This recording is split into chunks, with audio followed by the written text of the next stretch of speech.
In the misty mountains of ancient China, a revered philosopher known as Confucius embarked on an extraordinary quest few in his stature would dare undertake. His extensive wisdom and teachings had reached the ears of a notorious yet fascinating thief named Koshi.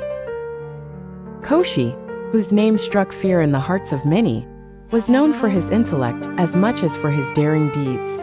The prospect of converting this man to a path of virtue intrigued Confucius, tickling his curiosity and rousing his unwavering virtue to a challenge. With determined steps, Confucius traveled along twisting paths and steep inclines, finding his way to the rugged hideaway where Koshi dwelt. As he approached, the air seemed to tremble with the raw presence of the man known as much for his cunning as for his abundant hauls. Koshi, initially amused by the sight of the esteemed sage, welcomed Confucius with mocking hospitality. "Ah, Confucius," Koshi noted with an amused grin.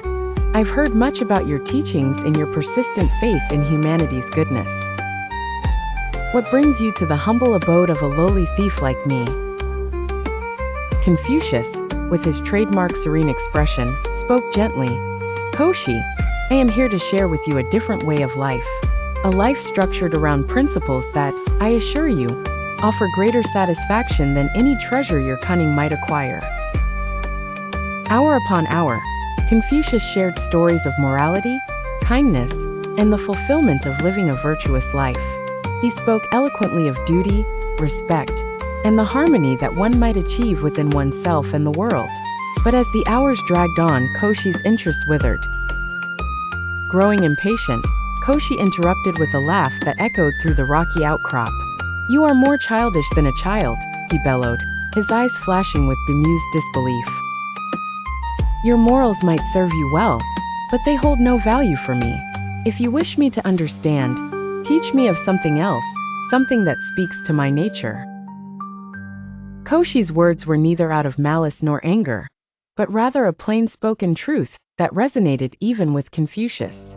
The sage stood silent for a moment, absorbing the unexpected lesson that had been presented to him. It was a humbling insight, a realization that wisdom, no matter how profound, must align with the listener's world. Realizing that no poetry of virtue nor promise of inner peace could sway a heart set on a different path, Confucius conceded with a gracious nod. As he treaded back through the mountain paths, the chorus of cicadas a solemn accompaniment, Confucius contemplated the encounter. The journey had not been in vain, the lesson profound, a deeper understanding of his own limitations.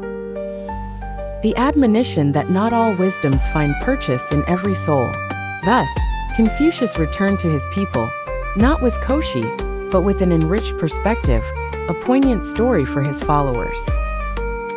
Indeed, the great sage had gained enlightenment, not by imparting his teachings, but by recognizing the diverse tapestries that compose human nature.